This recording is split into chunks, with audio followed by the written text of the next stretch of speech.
Okay. Hare Krishna. It's 23rd of April, Friday evening, just past 7. So we'll get started. We are right now on chapter 3. And if I remember it right, we completed through verse number 24 last time. Is that right? Yes, Prabhuji. Okay. And then I believe I posted all the recordings so far, so they should all be there on the channel. And so we'll continue with verse number 25.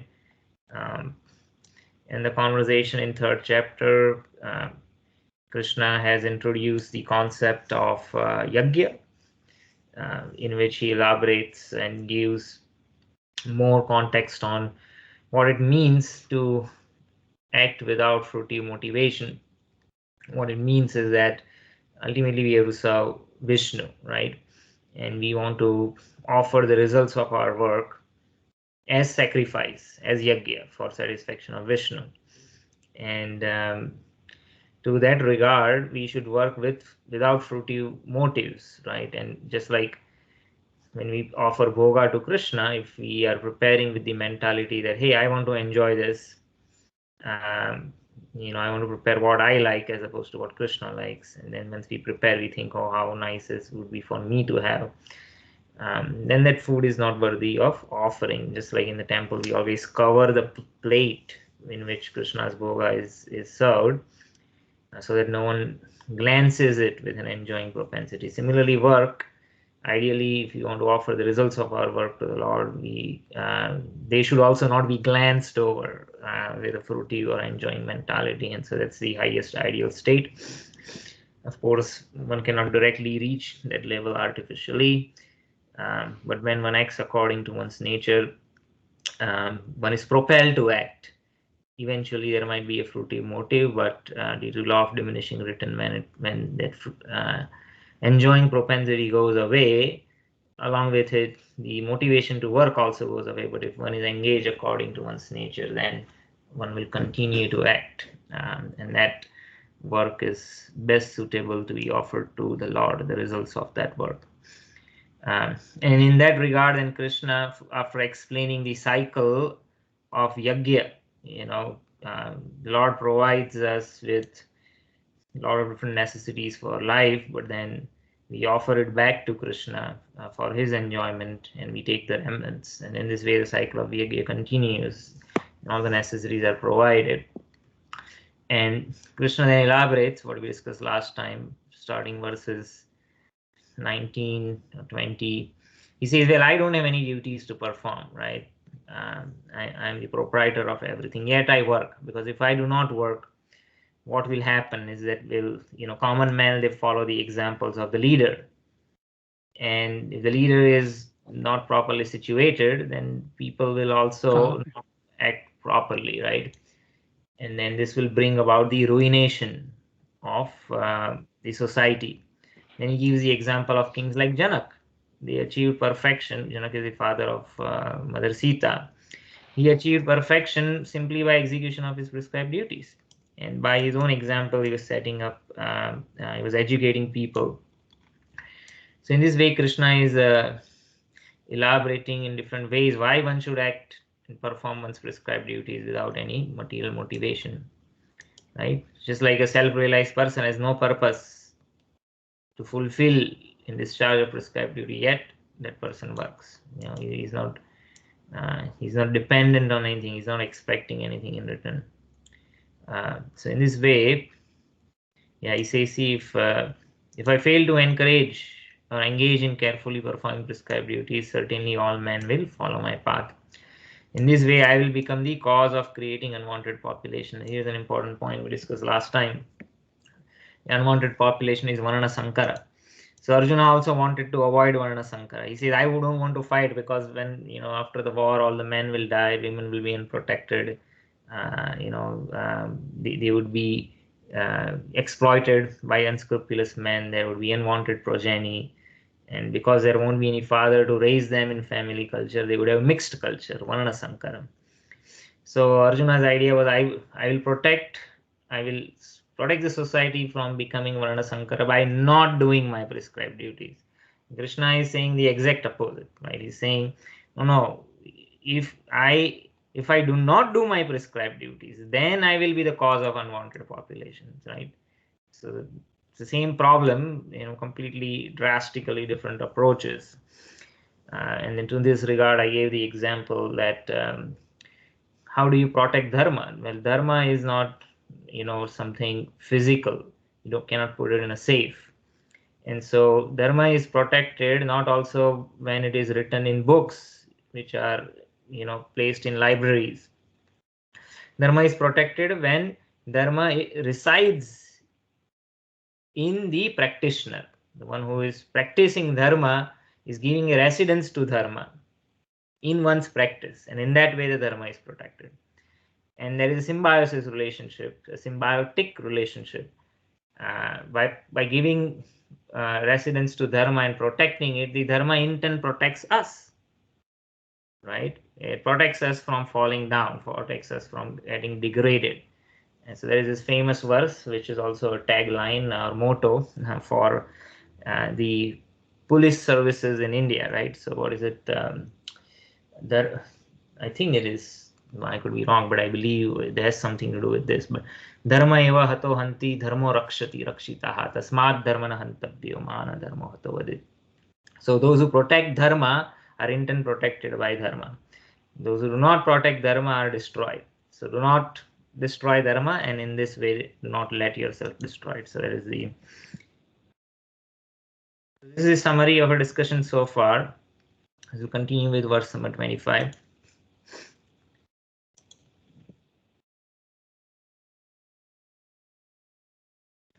सक्ता कर्मणि अविद्वांसो यथा कुर्वन्ति Bharat कुर्याद् विद्वांस्तथा सक्तस् चिकीर्षुर्लोक संग्रहम्. Translation and purport by His Divine Grace A.C. Bhaktivedanta Swami Srila Prabhupada. Translation: as the ignorant perform their duties with attachment to results, the learned may similarly act, but without attachment, for the sake of leading people on the right path. That's pretty deep. We look at some of the Sanskrit words over here. Avidvamsaha, one who is ignorant, right? As opposed to one who is learned. Both of them are acting, but there is a difference. What is the difference? The ignorant is saktaha, is attached, while the vidvans is asaktaha, without attachment, right? Why? Well, he wants to lead. He wants to set an example for people in general. Loka sangraha. Sangraha is assembly or collection of people in society. In the purport, Srila Prabhupada writes, a person in Krishna consciousness and a person not in Krishna consciousness are differentiated by different in desires. Here, Srila Prabhupada is summarizing the entire philosophy of Krishna consciousness. Because ultimately what matters is consciousness, right? Their external behavior might exactly be the same, a materialist person and one who is a self-realized person. But what is different is the consciousness. A Krishna conscious person does not do anything which is not conducive for the development of Krishna consciousness. He may even act exactly like the ignorant person who is too much attached to the material activities. But one is engaged in such activities for the satisfaction of his sense gratification. That is the first category. The second category is whereas the other person is engaged for the satisfaction of Krishna, right? So you see, they might be involved in these activities with the same level of absorption. And then one might misunderstand or understand, oh, this person is very materialistic, right? It might appear like that. What is the difference? Well, the difference is in consciousness. So it is a high level of action. We should not artificially assume we are at that level or try to imitate it, but we can aspire and try to that's the goal that we can try to achieve, right? Therefore, a Krishna conscious person is required to show the people how to act and how to engage the results of action for the purpose of Krishna consciousness by one's own example. Like Janak Maharaj, right? We saw earlier. As a king, so it is not theory, right? So you can talk about theory, but when people see someone actually doing it in practice, in today's age, our present location, our space, our location in time, space, and the current ethos, and you see someone practicing, and then you say, no, this is not some obscure philosophy from 5,000 years ago, which is completely irrelevant in the present time, right? And no one takes it seriously. But when you see someone practicing it, and you see, oh, this person is able to apply in his life, selling old wine in new bottles, right? The details might be different, but if somebody really understands the essence, then one can use one's intelligence to apply the essence in the present context. And when leaders who are recognized in the society, especially when they do that and when they demonstrate, and even if we are not big leaders, that's not the purpose of life to become a big shot, but when we try to implement these principles in our life to whatever extent we can, and then whosoever comes in our contact, right, and we might become an cause or an instrument in inspiring others to similarly take up the process and apply it in their life, right? So it's not, they can see this is relevant, others are doing it, I can also do it. So that is the setting of the example. And it's quite contrasting. An ignorant person does not know what is the purpose of life, what is karma yoga, how one should act, but is motivated simply by fruitive mentality. But the other person is acting, right? And then it might appear that there's no difference, but there is a huge difference in terms of consciousness. So when one is fully self-realized, one might just continue to do it just to set an example, or they might fully retire. So and instead they go to nivritti marg. But when one is at that level, it doesn't matter what path one takes, either pravritti marg, that means the path of active engagement, just to set an example for others, or they completely take the renounce order of life, nivritti marg. As long as they are fully self-realized and not artificially doing it, there is no difference. But here Krishna is trying to engage Arjuna because he knows that he is not at a level where he can fully renounce. He's not achieved perfection. Any questions on this particular verse? Okay, verse number 26. Na buddhi vedam janayed ajnanam karma sanginam josayet sarva karmani vidvam yukta samacharan. Translation: so as not to disrupt the minds of ignorant men attached to the fruitive results of prescribed duties, a learned man should not induce them to stop work. Rather, by working in the spirit of devotion, he should engage them in all sort of activities for the gradual development of Krishna consciousness. It's a very important point. Sometimes I think Bhaktivinoda Thakur, who set of the Gaudiya Vaishnavism in the modern world, right? He appeared in the late 18th century. He was a magistrate in the British government, and he revived Gaudiya Vaishnavism, which was it kind of lost or was not practiced in the pure essence after the generations of the Goswamis. So he has written a beautiful essay called Notes on Bhagavad, in that he describes there are two classes of men. One, and both of them are useless. They don't really help in the progression of thought.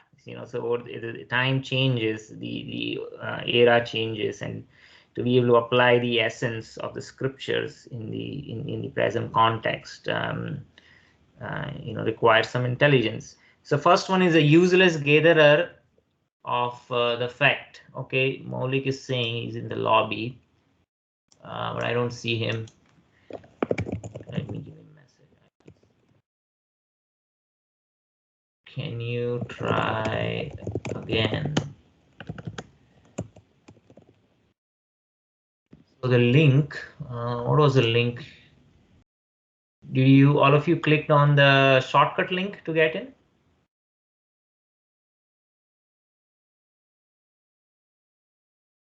Nitin? Prabhu? Yes, I believe so. Okay. Yes, Prabhuji. The shortcut link is working, right? I just want to make Yes. sure. I don't know why he's not able to get in. Okay, when I sent him a message.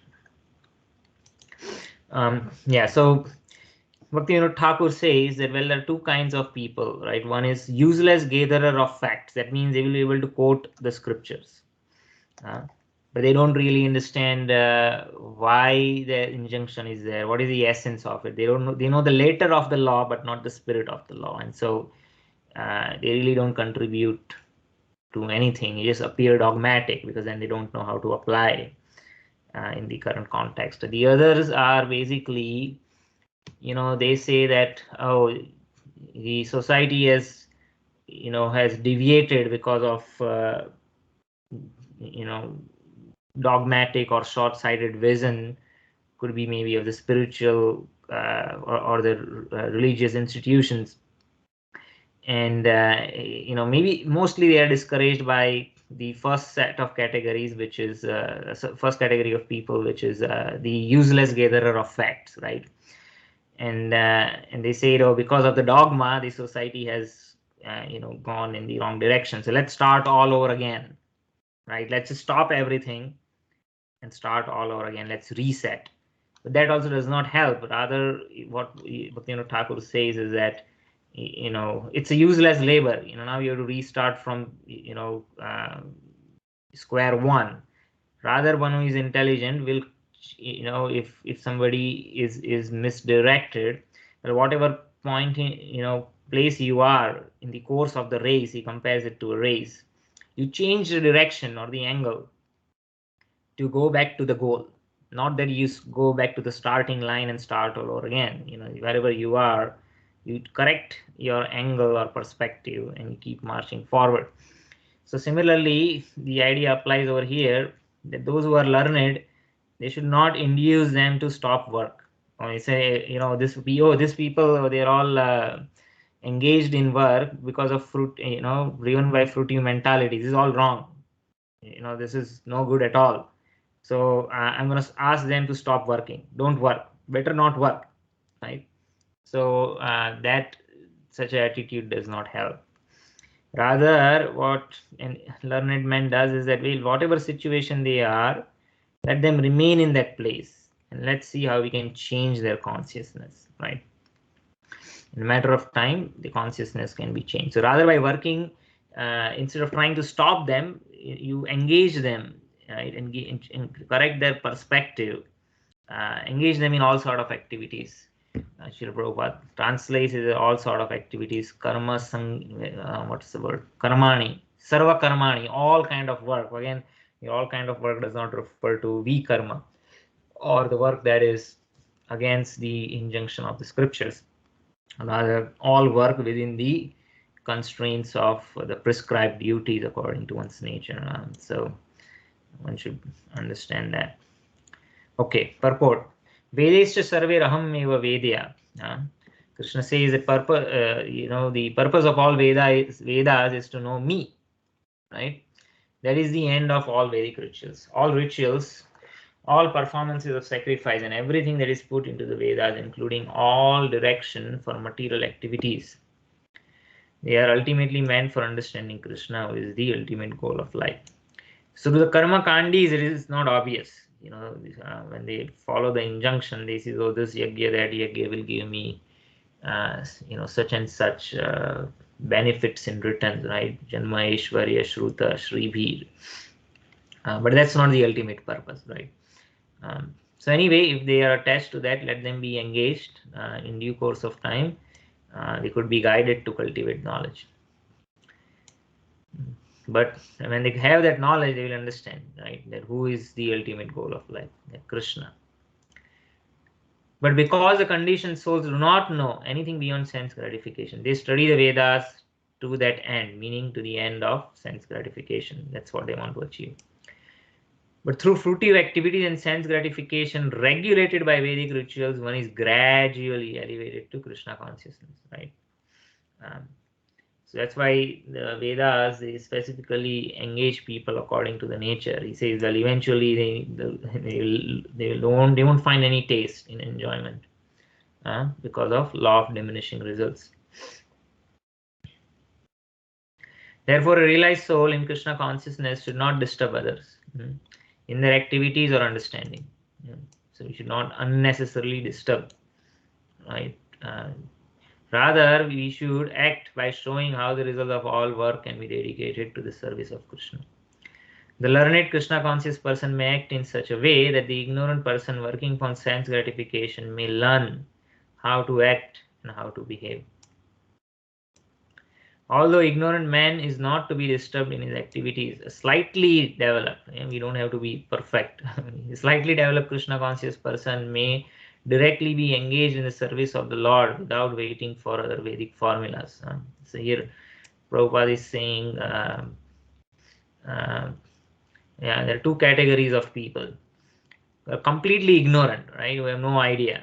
And they might not be even inclined to listen. We call them for a Bhagavad Gita class or even a 6-session course like Discover Yourself. They're not interested, and that's all right. We should not disturb them, right? Let them, when there is time, when they are ready. Life is the best teacher.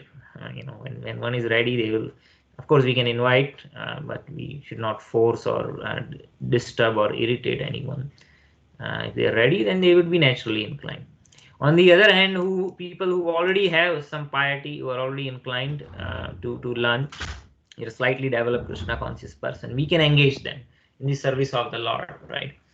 And without waiting for other Vedic formulas, meaning that they don't have to go through the cycle of karma yoga, jnana yoga, dhyana yoga, and then bhakti yoga. Now this is tricky. What does it mean? Other Vedic formulas. Well, we just talked about karma yoga is important, jnana is important, dhyan is important. Actually, these are all limbs of bhakti. Now we are saying we don't have to go through these steps. So what does it mean? Is it contradicting? No. What it really means, there are two aspects of it, right? One is the mechanism of karma yoga, which matures into when karma yoga is surcharged with knowledge and renunciation. One comes to the platform of jnana yoga. When the jnana yoga matures into meditation on Krishna, then, or Paramatma, right, it is called dhyana yoga, right? And then when you further matures to service of Krishna from Paramatma, right, that is bhakti yoga. So the karma yoga, when karma yoga matures through knowledge and renunciation, it comes to the platform of jnana yoga. That the jnanis traditionally, they first come, when they come to the platform of knowledge, they know there is absolute truth. Karma kandis, they are not interested in absolute truth, right? They just want enjoyment, life after life, right? But through knowledge and renunciation, when someone comes to the platform of jnana, right? So the realization is Brahman realization, which is impersonal. Now, from the jnana yoga, one it matures into meditation on Paramatma, that is dhyana yoga. So Paramatma is now, Brahman has no form, right? Impersonal realization. Now they have come to the personal realization, but who is that person? That is Vishnu or Narayana, who is situated in one's heart. So at least that's a little bit more mature understanding, right? But with Narayana, there is a limited engagement of intimate devotion. I mean, one can serve as a servant or a dasa. But when that dhyana matures into bhakti towards Krishna, that is Bhagavan realization, right? So there are 3 levels of realization. So what it's saying, Prabhupada is saying, is that one did not go through the gradual realization first of Brahman, then after a long time you realize Paramatma, then you Bhagavan, right? One can directly come to the realization, see, direct Krishna consciousness. That means one can come directly to the consciousness of Krishna. So that aspect of karma, jnana and a dhyana, of gradually going from Brahman to Paramatma to Bhagavan, that is not needed. That's what it says, right? So you should not misinterpret that, oh no, we don't need karma yoga, we don't need jnana yoga, we don't need dhyana yoga. Actually, these are all limbs. And actually, if we don't perform them properly, then we cannot be even properly situated in bhakti. The whole purpose of karma yoga, jnana yoga, and dhyana yoga is to help us be situated properly on bhakti, right? So dhyana yoga we apply differently. We don't sit as in a forest and meditate for a long time on the Paramatma within the heart. Our dhyana is directly dhyana on the sound vibration of the Lord, right? So japa, you can think that of the dhyana yoga. Jnana yoga, everything that we do is for the satisfaction of Krishna, not for our own satisfaction, not for fruitive mentality. And that is a, and when we have that understanding, we act on that understanding, and which is karma yoga, as opposed to acting with a fruitive mentality, which is karma kanda. Right? Fruitive mentality, if that fruitive mentality is within the constraints of scriptural injunction, otherwise even it's vikarma. If one is not even following the scriptural injunction, so that's a very important point. And often people get confused over here, and they might just come to the understanding, bas bhakti karo, right? We just assume that we are already at that level. We don't take karma seriously, karma yoga, and that's an important limb of bhakti yoga. So so we don't follow the Vedic rituals in the sense that we are still doing our prescribed duties. Otherwise, why would Krishna speak Bhagavad Gita to Arjuna? He's trying to convince him to do his prescribed duties. So we should not give up our prescribed duties. And that's not what it's trying to say. Okay. Because by direct Krishna consciousness, one can have all the results one would otherwise derive by following one's prescribed duties. So this is a very high level. Here Srila Prabhupada is acknowledging that if one is fully situated in Krishna consciousness, right, then the perfection that is achieved by following one's prescribed duties is directly achieved, right?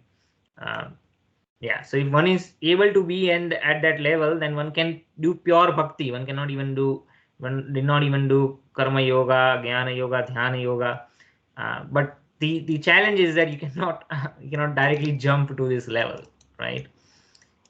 We can act on this platform. That means it doesn't mean that we cannot do bhakti while we are doing karma yoga, jnana yoga, since they are already part of bhakti yoga. But we won't be able to be situated. Like I gave the example that sometimes we have a day off, right, or you have a vacation, and other work commitments, maybe no other family obligations. Even then, we won't be able to sit and chant 8 hours, right, or just read Bhagavatam, or a combination of the two, right? Why? Because we are profused by material consciousness to some extent, right? We are not Krishna conscious. If one is able to do it like Haridas Thakur, just chant, right, then it applies. You don't need to follow all karma, jnana, dhyana.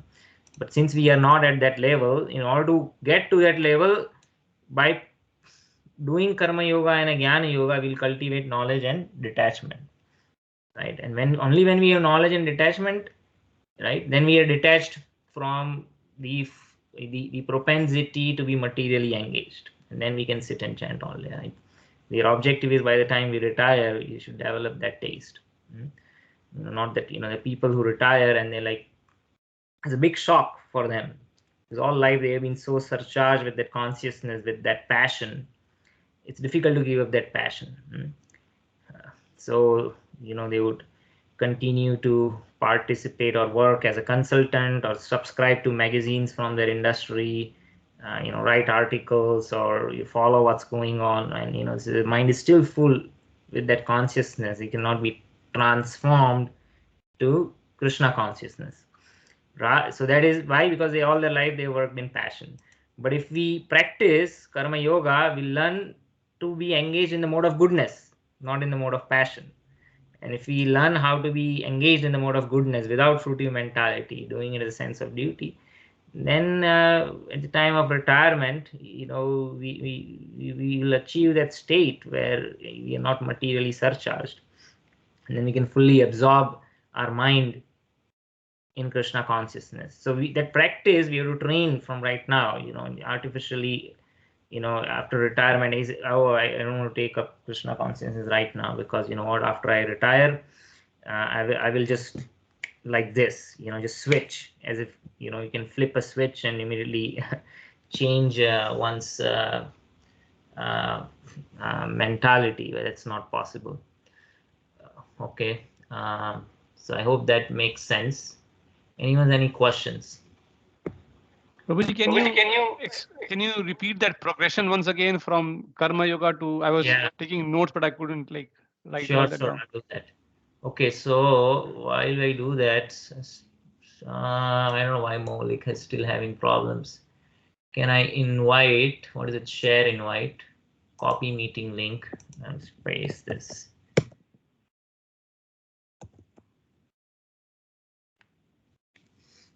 Because sometimes the link is expired and then you have. Yeah, so the progression, right? You're asking about the progression. So the progression is, there's a quote from Srila Prabhupada. I'll try to see if I can find it. I'll share it with the group. Srila Prabhupada says that, oh, here it is finally.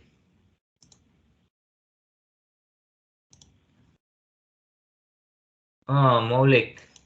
Sorry, I don't know what happened.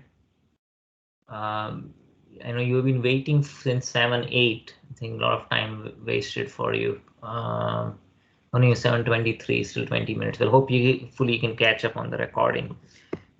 So yeah, we have been discussing karma yoga, and I'm explaining the progression from karma to jnana to bhakti. So Srila Prabhupada, so the way the progression is that Srila Prabhupada explains is, first of all, you have vikarma. Vikarma means doing activities against the prescription of the Vedas. Then karma means prescribed duties, right?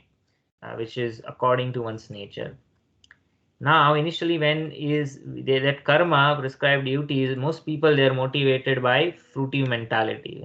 He says, if you do this rituals or do this duties, you will be able to achieve some benediction, Janma Ishwarya Shruta Shribi. So that is karma kanda, where we are performing activities for our own enjoyment.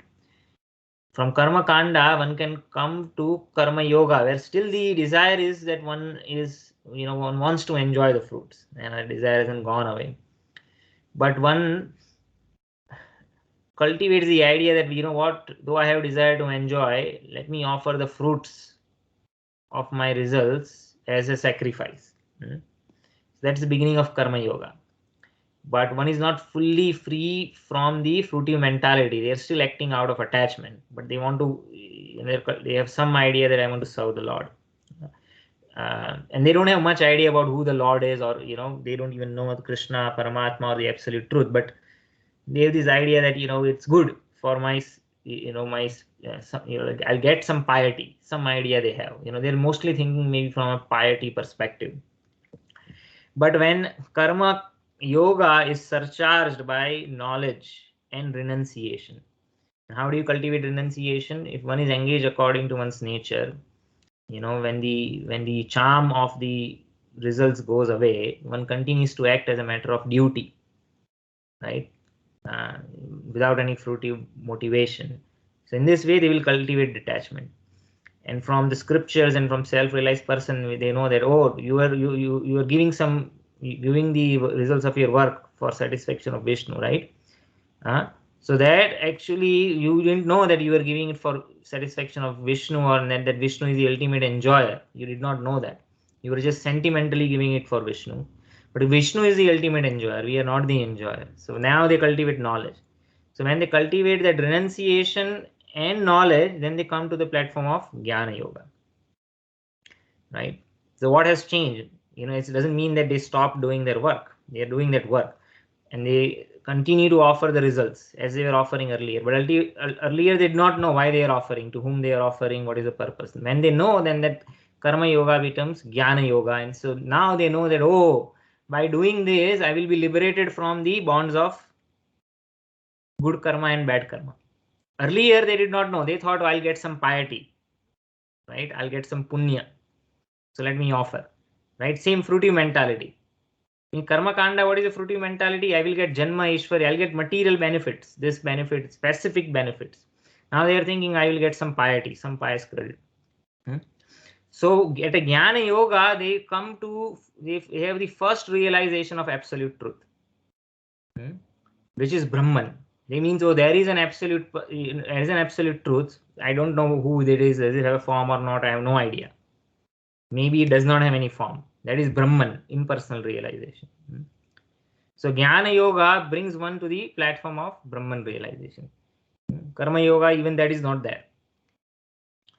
So after that, when that Jnana Yoga is surcharged by meditation on Paramatma, right? That is Dhyana Yoga. So now say, oh, there is an absolute truth, but this absolute truth is Sarva-Vyapi, is present everywhere. Not only Sarva-Vyapi, is also as a form. What is that form? Is the form of Vishnu. Paramatma is residing in my heart. And then generally they go to the forest or do Ashtanga Yoga, or and then they slowly stop all the bodily activities, eating, drinking, breathing, and when everything is silent, pin drop silence. When there is pin drop silence, you drop a pin, you will hear the pin. So when the various gross activities of the bodies are stopped and slowly the subtle activities are also stopped, then you can feel the divine within one's body. Otherwise, when too much going on, you cannot see, you don't even sense, right? So that is dhyana yoga. But in the present context, we cannot go to the forest. We don't have that ability. We don't have that austerity. So dhyana yoga means you concentrate on japa meditation. Japa meditation, right? You chant the names of Krishna, Hare Krishna Maha Mantra, right? Hare Krishna, Krishna Krishna, Hare Hare, Hare Rama, Rama Rama, Hare Hare. You chant on the beads, we meditate on that. Right? So that Paramatma realization and Brahman realization, right? So Paramatma realization then eventually will gradually translate or mature into Bhagavan realization. Oh, the Lord actually has a personal form which also exists outside my body. And I have a relationship with him either as a servant or a friend or a parent or a spouse, and I have to engage in that. That is bhakti. So earlier ages, you can go gradually from karma kanda to karma yoga to bhakti, dhyana yoga, jnana yoga, dhyana yoga, bhakti yoga, right? That means one slowly grows from having no understanding of the Lord to impersonal understanding of the Lord to the localized Paramatma understanding of the Lord to the Bhagavan realization. But in Kali Yuga, it's made it simple. The Prabhupada is saying one can bypass the Brahman realization, one can bypass Paramatma realization, one can directly come to Bhagavan realization. So that can be bypassed. But that does not mean that karma yoga itself can be bypassed, or the jnana yoga itself can be bypassed, right? Or dhyana yoga, that we don't need to do it. I'll just do bhakti. That's not. Rather, karma, jnana, dhyana, they are components of bhakti, and we should continue to do it. In rare cases, somebody, if it's fully spontaneously and at highest level, maybe they can even give up karma, jnana, dhyana, but it's rarely that happens. Rather, karma, jnana, dhyana will help us come to the platform in the mode of pure goodness, where we are fixated in that platform, right? So we should just not think that these are superficial activities that can be whimsically given up. Otherwise, why would Krishna speak Bhagavad Gita? The whole idea is he wanted to convince Arjuna to do his prescribed duties. This looks like Maulik again dropped. Does it answer your question, Prabhu? Yes, Prabhuji. Thank you. Okay. So continue to the next verse.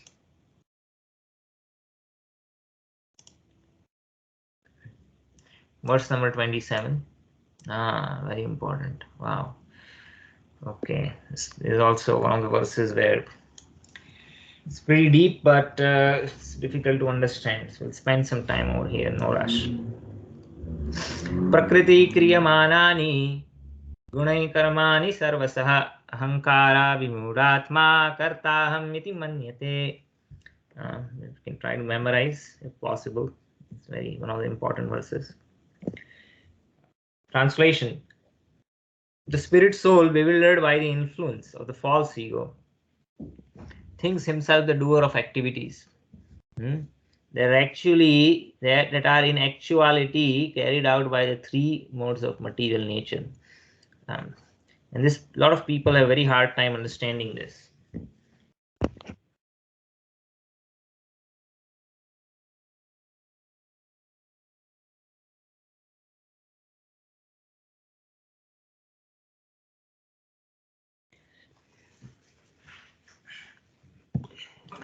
Yeah, so it's very difficult for people to understand why I am not the doer, and how is that everything is being done by the modes of the nature.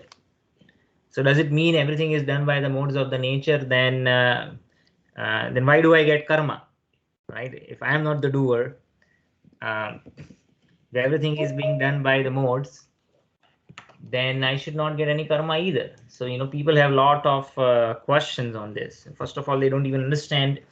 It's not easy to understand. It's definitely technical, it gets, but it can be explained with little elaboration. How one is not the doer, what it means that everything is done by the modes of the nature, and why do I get karma? So these are all the questions that people have. So we'll try to address that. Let's read the purport. In the purport, Srila Prabhupada mentions that two persons, one in Krishna consciousness and the other in material consciousness, working on the same level, may appear to be working on the same platform, but there is a wide gulf of difference in the respective positions. We already discussed that earlier, right? Just like a ignorant man is acting with attachment, a learned man acts without attachment, just to set an example.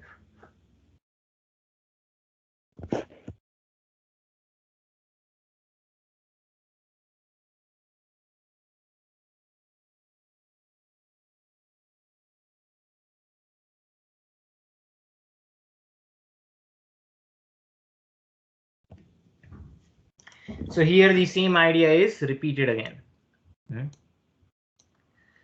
The person in material consciousness is convinced by false ego that he is the doer of everything. That's why there is materially motivated, right? Because I am the doer, I should act, I should try to achieve it. The self-realized person, why is it not materially motivated? Another reason. We already gave one reason, right? When one is situated on detachment and knowledge, one is forced to act by nature, but not by fruity mentality. The other way to look at that is that a self-realized person knows how the modes are acting, and he does not consider one's own self as the doer, right? He just sees that the modes are doing the work, I am not doing the work, and that's why he's not trying to achieve anything either. So how does one cultivate that mentality? So we'll talk about that, but that is a difference. So the conditioned person who is in false ego, he does not know the mechanism of the body. What are the layers of the body? And what are the 8 elements? How do they interact? And so because they are in ignorance, they cannot understand how things are happening. So this material nature is working under the supervision of the Lord. Just like someone who's a car mechanic, one can they really know how the car is working. Others who are driving the car, but they really don't understand how the car works, right? They open the hood, everything looks the same. An expert mechanic, just even without opening the one who is not a mechanic, even after opening the hood, cannot make any sense of all the cables and all the different kind of motors or radiators, or it's all alien to that person. On the other hand, one who is an expert mechanic, even if does not open the hood, sometimes just by the sound of the engine or the car, they can immediately tell you, what's wrong, what the problem is. So what is the difference? Well, difference is understanding the mechanism of the machine, right? If one understands the mechanism of the machine, one can know where the problem is and one can fix it. So this body is a sophisticated machine. And if we take time to understand how this body is functioning, not biologically, right, but at a much more subtler level, then we can understand how things are happening. So materialistic person has no knowledge.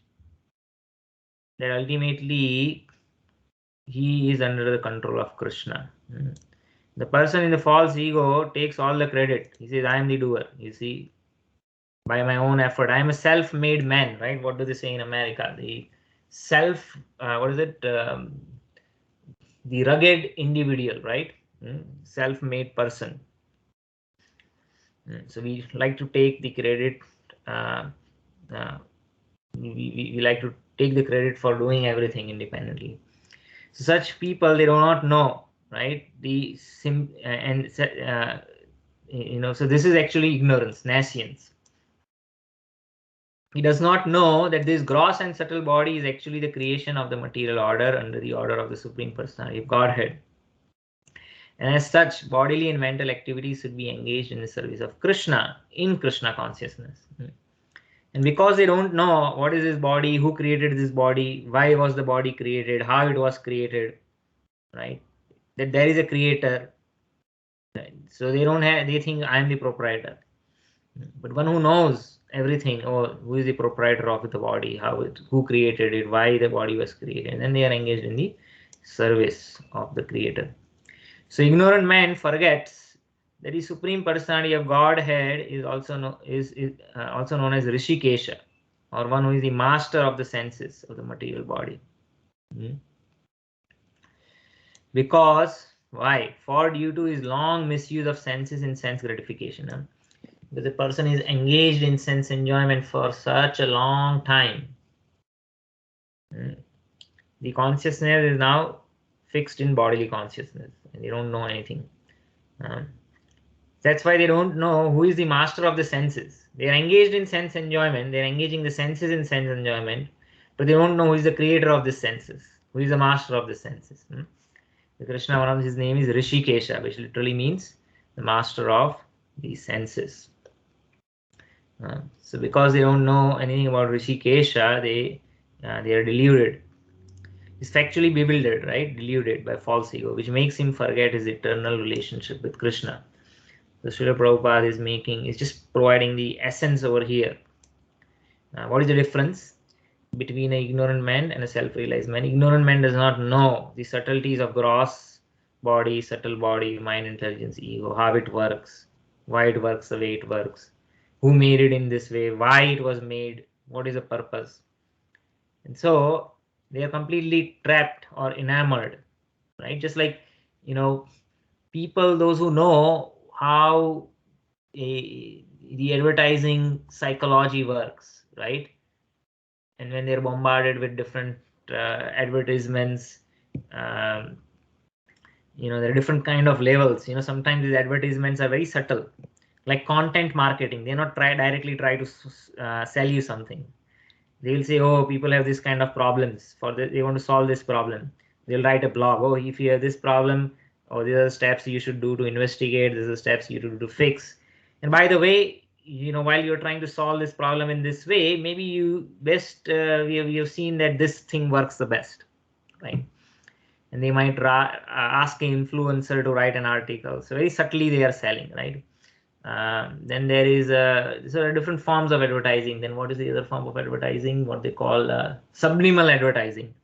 Subliminal advertising is so sublime, and nothing sublime about it. But it's that it is, in a 30-second advertisement, maybe that frame is only for 2 seconds. But it creates an impression on in our mind, on the subtle consciousness. It might have very deep significant message that is already implanted in our consciousness, but we don't know. And that could be about a social issue or a social ethos. Sometimes that's how you're not even trying to sell a product, but how you change the perception or opinion of people on a particular social issue, right? So there's funding and there's budget for people put a lot of science behind it to make it happen. Now those who don't know how these things are working, they will be influenced by all this propaganda. But those who have studied and they know how the science is working, how they are trying to influence us, won't be affected. They know this is what they are trying to do. They will immediately pick it out.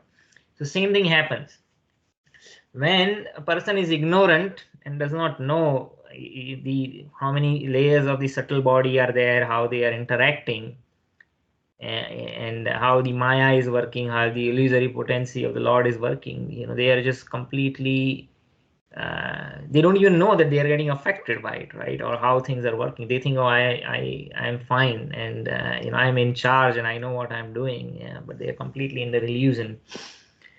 In this way, they are deluded. On the other hand, one who really knows how things are working, and who has made it in such a way, for what purpose they have made it, and then the person, instead of trying to satisfy one's own senses as a godasa, or the servant of the senses, he tries to satisfy the senses of Rishikesha, who is the master of the senses. So this is how we understand. So, but yeah, this still, we are left with some unanswered questions. If you want to dive further deeper into, well, how exactly, not unanswered questions, but it just leads to further questions. Well, okay, how is the subtle body working? So later in 18th chapter, I believe, 18th or 16th, I think it's 16th. The 5 factors which influence the outcome of an action are mentioned, and I probably might have quoted this many times. So here we're talking about who is the doer of the activities, right? What affects the outcome of the activities. If we try to analyze that, let's look at those 5 factors that Krishna mentions, which affect the outcome of an activity. So the 5 factors are adhisthanam tatha karta karanam cha prithak veda vividascha prithak chesta devam chaivatra panchamam. So adhisthanam means, sthanam means place. So adhisthanam means place and circumstances. So first thing that affects the outcome of any work is the location and the circumstances, right? If you want to grow crops in the middle of Antarctica, then that place is not suitable, right? It's just too much snow, the weather, right? So one has to, so place is a factor. Tatha karta, the doer. So who is the doer? Okay, we'll talk about it. Here doer refers to the false ego, okay, not the soul. But adhisthanam tatha karta, at least at one level of understanding, for a self-realized person, it could refer to the person itself. But so false ego or the doer, adhisthanam tatha karta karanam cha prithak veda. So karanam refers to different senses, right? If I want to do work, I first need to acquire knowledge. That means I need 5 knowledge acquiring senses, which I have talked elaborately in the past. And in order to do the work, I need working senses. So the 5 working senses help me to work. So in order to do any work, I need senses. Now the senses is not me. That's one of the things people don't understand, right? Senses are different from the person who is the real person, who is embodied. A real self is the embodied, the soul, which is embodied inside the body. The body does comprise of senses. The senses are different from the body. Just like if somebody can be blind, but that doesn't mean the person ceases to exist. So some of the senses, even if are not there, but person can still continue to exist. So we are different from our senses. But at a subtle level, it's not even talking about biological senses. It's talking about the subtle senses of the subtle body. So senses are one factor. It could also mean instruments that we use. Sometimes we use tools and appliances, different vehicles. So these are extended senses. So if I cannot see the planets with naked eye or not in as much detail, then I need a telescope, which extends the range of what my eyes can see. So then these are extended senses, or the tools and appliances, they are extended senses. Then different endeavors. What is the frequency of our endeavors, how often we are making those endeavors, what is in each endeavor, how much effort we are putting. So all those affects the outcome. So those are the 4 factors. And the 5th is the time. Time could also refer, because time is also an agency which makes things favorable or unfavorable, right? If somebody recently crossed Antarctica, but they chose the Arctic summer in Antarctica, they didn't choose the Arctic winter, because the whole idea to cross Antarctica single-handedly without any support, walking across the continent. If you don't, it's difficult even in Arctic summer. What to speak about Arctic winter? So you choose the time that is favorable. So in this way, there are different things which are affecting. But now, if you look at all these 5 factors, you can break it down and you come to the conclusion that they are all can be broken down into modes of nature, sattva, rajas, tamas. Just like if somebody is playing a video game. In the video game, we assume an avatar or a character, right? That character then goes into a virtual environment, right? So there are things within that gaming environment that don't change. Could be the geographic location, mountains, trees, or whatever, right? And then as one is traversing through that digital environment, that character, they are put into some dynamic situations. They maybe interact with other characters, or some sort of adversities arise and you have to overcome that. So the character itself is made up of, it's digital, it's zeros and ones. The environment, which is static, right? And which creates this ambience in which the character is operating, is also made up of zeros and ones.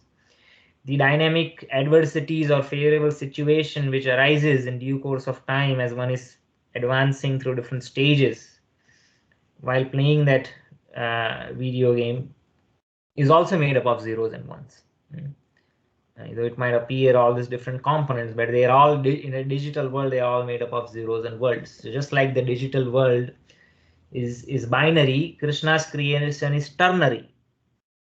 Everything is made up of 3 things: sattva, rajas, and tamas. Another example is when I use this computer, I have an operating system, which is the program which which is the basis or the foundation for the computer to operate. Now, within this operating system, there are different apps or programs which run on top of the operating system. These apps or programs further consume data. Could be images, could be text files, right? So you see there are 3 different things, but all of this is composed of zeros and ones. The operating system is made up of zeros and ones. The programs which run on the operating system, they are also zeros and ones. You can break it down into zeros and ones, right? And the data that they consume, the files that they consume, the programs consume, is also made up of zeros and ones. Similarly, in the creation of Krishna, everything can be broken down into the 3 modes of nature. So how does the creation happen? The creation happens is, and the soul at some point wanted to enjoy independently of Krishna, right? That means one has to forget that I am the servant and part and parcel of Krishna, and then only I can enjoy independently. That means I have to forget my identity. And the false identity that one assumes is a false ego. So that is the first covering of the soul. That is the false ego. So now I'm thinking, I am the enjoyer, I am the doer. That's how we establish. That is aham. First thing is aham. Now this aham, when it mixes with the mode of goodness, sattva guna, it creates mind. And so mind becomes the another covering on top of false ego. So why is mind in the mode of goodness? Because the mind, goodness means it does not have its own volition. It is self-satisfied. So in the analogy of the chariot, if you remember, chariot senses horses. Let me pull it up. What was mind? Does anyone recall in that analogy? What is mind in this analogy? What does mind correspond to?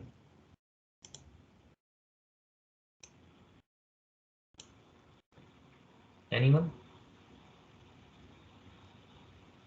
Is it the reins, Prabhuji? The reins controlling the horses. Yes, mind is the reins, right?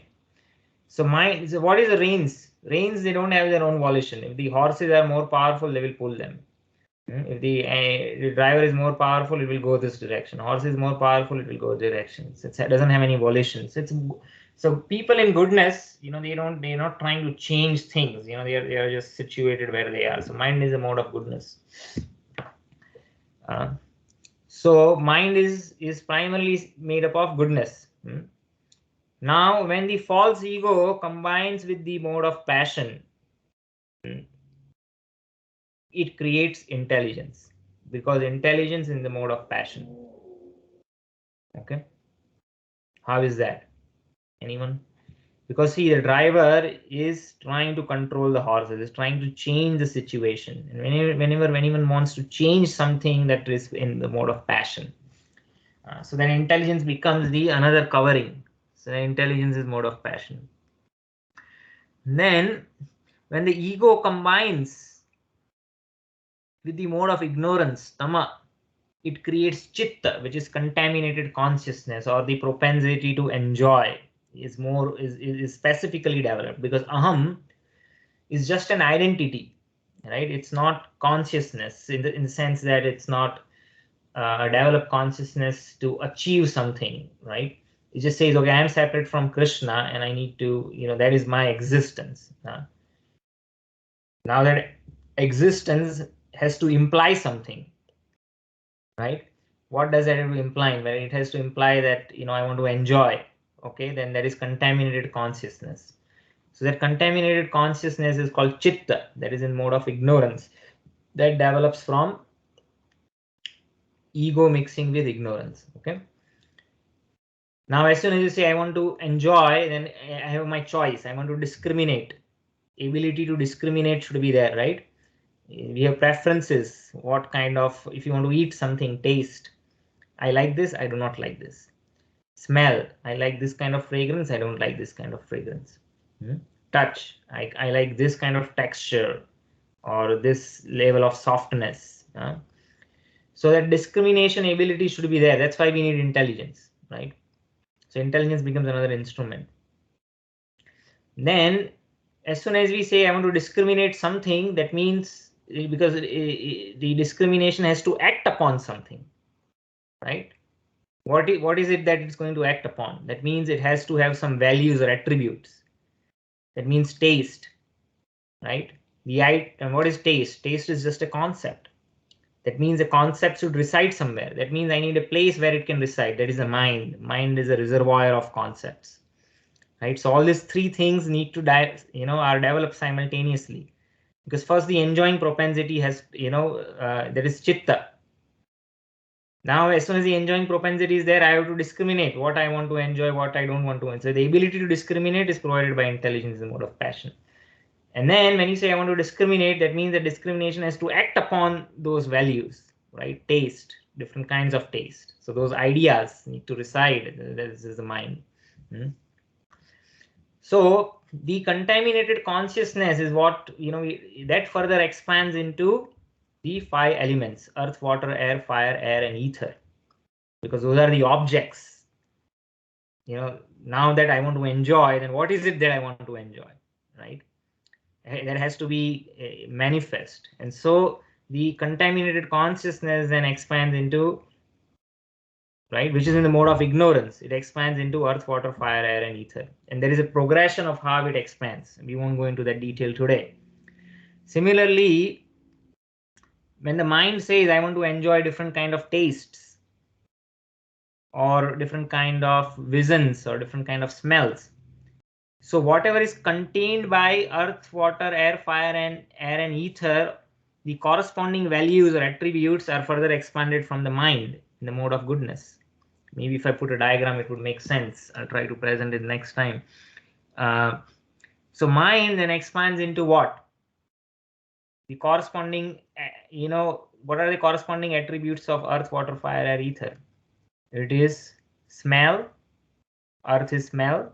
Water is taste. Fire is form. Air is touch. And ether is sound. So these 5, which are called sense objects, this is the essence of those 5 gross elements. They expand from the mind. Mind further elaborates into this 5. Contaminated consciousness further elaborates into earth, water, fire, and ether. And intelligence then expands into 2 sets of 5 working senses and 5 knowledge acquiring senses. In this way, 24 elements are created. And as you can see, this is all from different modes of nature.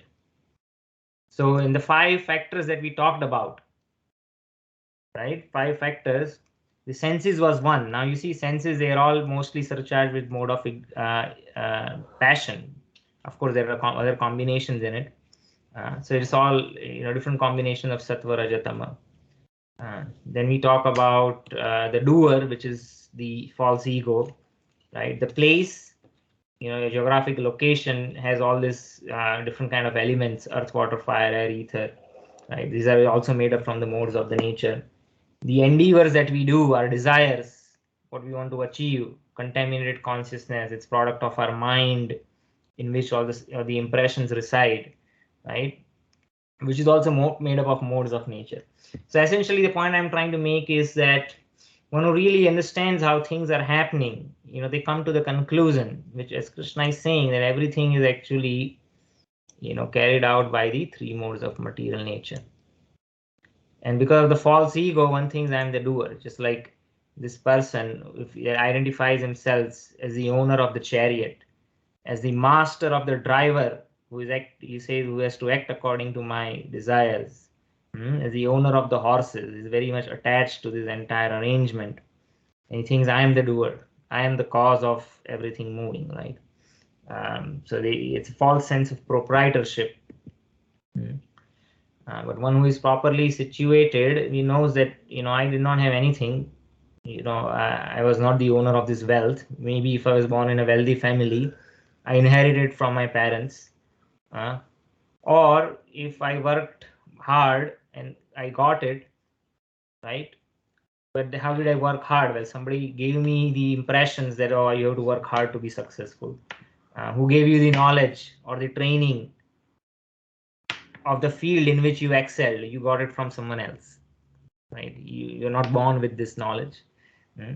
In the process, so many people helped you to be successful. So if one really analyzes, then again he knows that, well, I don't have anything. Everything was provided by others. So one does not get a sense of false proprietorship.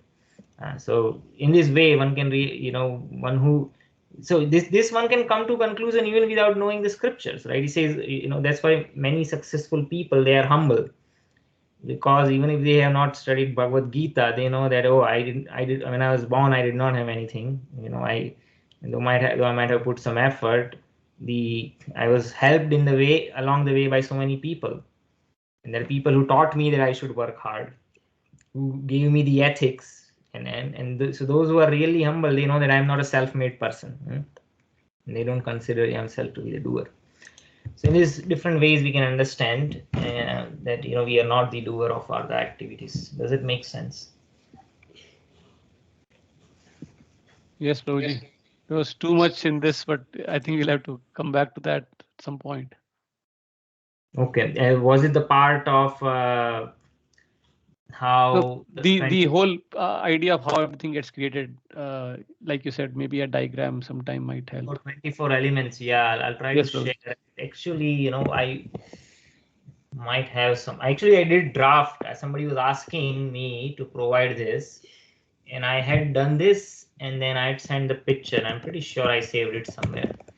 And since we don't have, if I try to find it quickly if I can, then let's do it right now, because otherwise we'll do it another time. So this is called 24 elements. I don't know. I'm trying to look on my Google Drive if I saved it. 24 elements.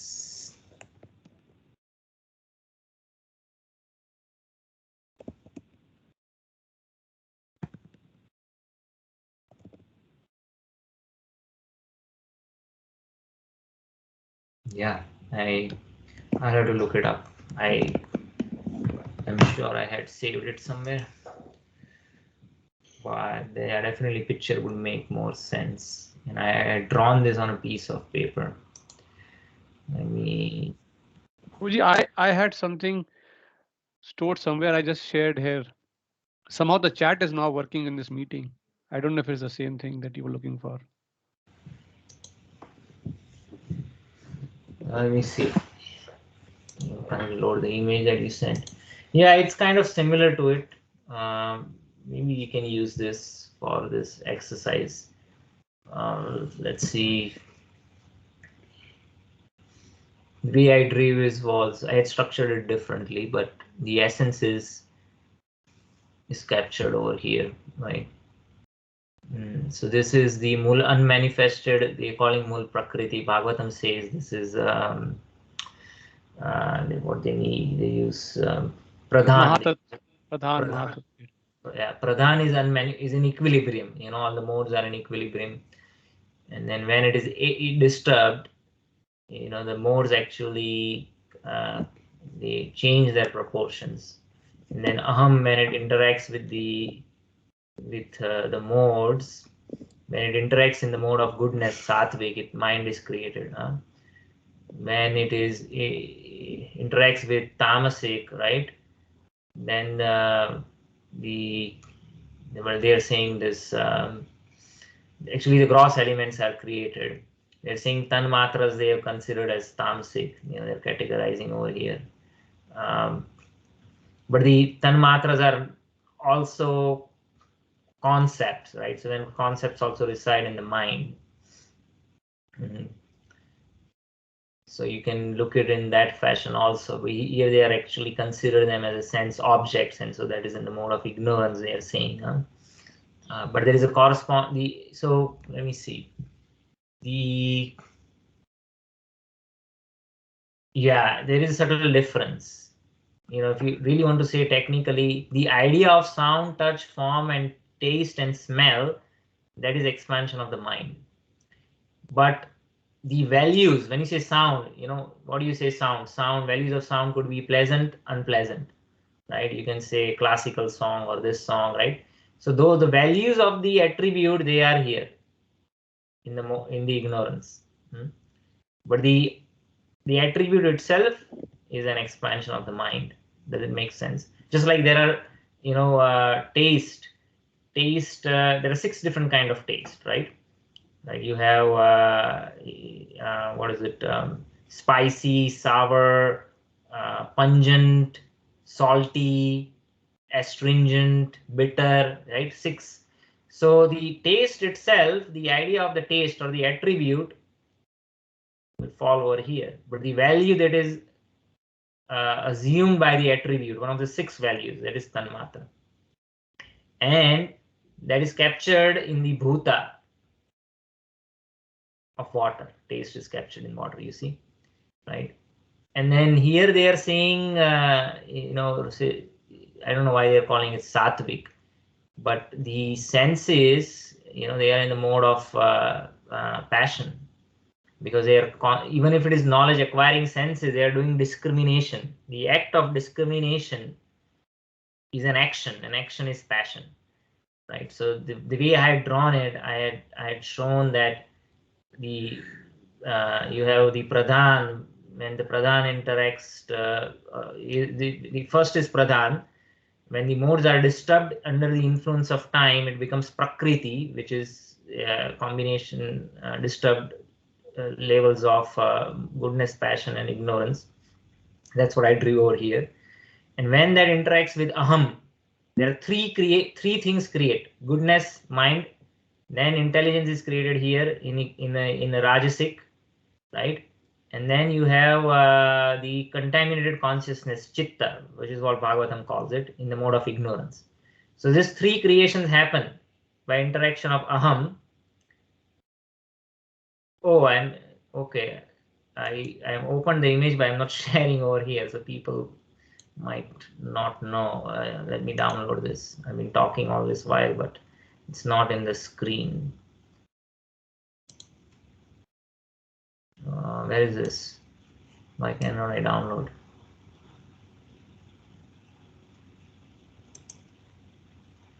Or maybe can I just bring it over here? Oh, that's easier to do it. Okay, so I'll just repeat.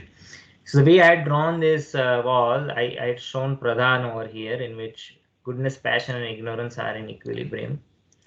Then under the effect of time, what happens is the balance is disturbed. That is prakriti. So in prakriti, they are not in balance anymore, and that's when the ego interacts with the modes, right? Because as soon as you say ego, that means I want some identity. I want to assume something, right? So it's not balanced.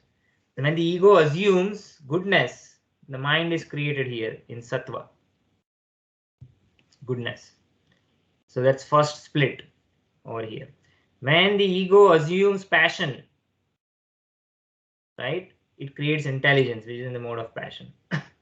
That comes here. And I had shown that when the ego assumes ignorance, right, it creates chitta or contaminated consciousness. So first three things are created: mind in goodness, intelligence in passion, and then chitta in ignorance. Now that mind further expands into sound, touch, form, taste, and smell. And why I am here, they're showing in ignorance, but why I am showing over here in mind, because I'm referring specifically to the idea of what sound is. I'm referring to the idea of touch, idea of form. These are all attributes. Those are concepts. Concepts, they reside in the mind. But the values which are assumed by those concepts, like taste, can have 6 different values, right? Sour, salty, pungent, bitter, spicy, right? All these values, they reside over here in ignorance. Tanmatra. And those tanmatras further expand into bhutas, because taste is contained in water, smell is contained in the earth. This is a container, this is the content, right? Space is the container, content is sound. But the sound can have a lot of different values, so, right? So the values of those sound are reside over here, tanmatra. But the sound itself, or the idea of the sound, resides in the mind. Sound does not reside in the object, right? Suppose I say gulab jamun, right? Gulab jamun has a taste. What is the taste? Sweet. So sweetness resides in the gulab jamun. The taste does not reside in the gulab jamun. The idea of the taste is a mental conception which resides in the mind. You see, there is a difference. Yes, Guruji. Right? So the chart that I drew, I showed that these 5 attributes, they are further expansions of mind. Mind expands into these 5 things. And the chitta expands into the values which are assumed, different kind of values which are assumed by the sense perceptions or the ideas. And then those expand, those are contained within the bhutas. And the intelligence would then, because intelligence is a mode of passion, and knowledge acquiring senses, they also act in passion, and karmendriya, obviously they act in passion. Then intelligence then splits into 5 jnanendriyas and 5 karmendriyas. So in this way, the 24 elements are created, right? But now, where did all the creations come from, right? This is all different permutations and combinations of the 3 modes of nature, right? Because mind, which was in goodness, when it further divided into different combination, got some mixture of passion and ignorance, and it further expanded into 5 forms. Similarly, intelligence, the mode of passion, further expanded into 10 forms, right? Similarly, chitta expanded. So what is it? It's the same. From 1 you got 3, from 3 you got 20, right? So this 24 elements in this way are created. They are all combinations of what? Modes of nature. So the creation of the Lord is ternary. Just like in the digital world, the creation is binary, right? And so when one understands this, and then you understand how the analogy of the horse and the chariot is operating, what is the mind doing, what is intelligence doing, how the horse's senses are acting. In this way, when you understand the mechanism of the body and the activities, then you know that, well, I am not the real doer. So we start looking it from a different perspective, and then we say, well, who is the creator, right? Okay, the creator is all creation of Krishna. Why did he create? Right? Well, we wanted to enjoy independently, but that's not the purpose of life. And so we can change the perception and the reason of our action. Does it help? Yes, Prabhuji. Prabhuji, so is this called the Karana? I heard 2 phrases, Karana Shishtri, Kriya Shishtri, something like that. So those 24 elements you shared, is the Karana Shishtri or the... Or am I... Where did you see Karana? I was listening to some Bhagavatam lecture, Prabhuji, some podcast. So maybe I'm not remembering those names correctly, but the idea was one is the constituent, which is what we are discussing right now. Then these 24 elements combined together to actually create the entire universe. Yeah, the entire universe is made up of these 24 elements. Karana generally refers to Karana Srishti, Kriya Srishti. I don't know what context they say it. I mean, Karana generally refers to the cause, or sometimes it's referred to instruments because instruments are instrumental cause as opposed to causal cause. So it's, and then Kriya Srishti is the creation of, I think, you know, what they might be referring to is there is primary creation, there is secondary creation, there is tertiary creation. So primary creation is where Mahavishnu creates these 24 elements. So maybe that's what they are calling as Srishti, Karana Srishti, right? The instruments or the ingredients are created. And then Kriya Srishti potentially refers to, if I'm just trying to understand what the speaker might be saying, is a secondary creation described in Bhagavatam. Well, once these 24 elements formed the shell of the universe and there was nothing in the shell, the Brahma was the first born living being, and then Vishnu asked him to create. So Brahma is a secondary creator, and so he begot different Manasputra. He begot the 4 Kumaras. He said increase the progeny, but they did not agree.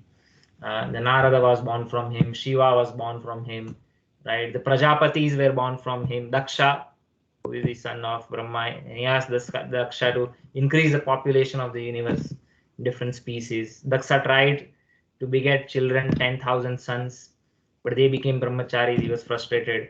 He begot another 10,000 sons. They also became brahmacharis. He got frustrated. He was angry on Narada. You were spoiling my sons. So next time he begets daughters. He says, if I have daughters, this Narada won't bother them to make them brahmacharis.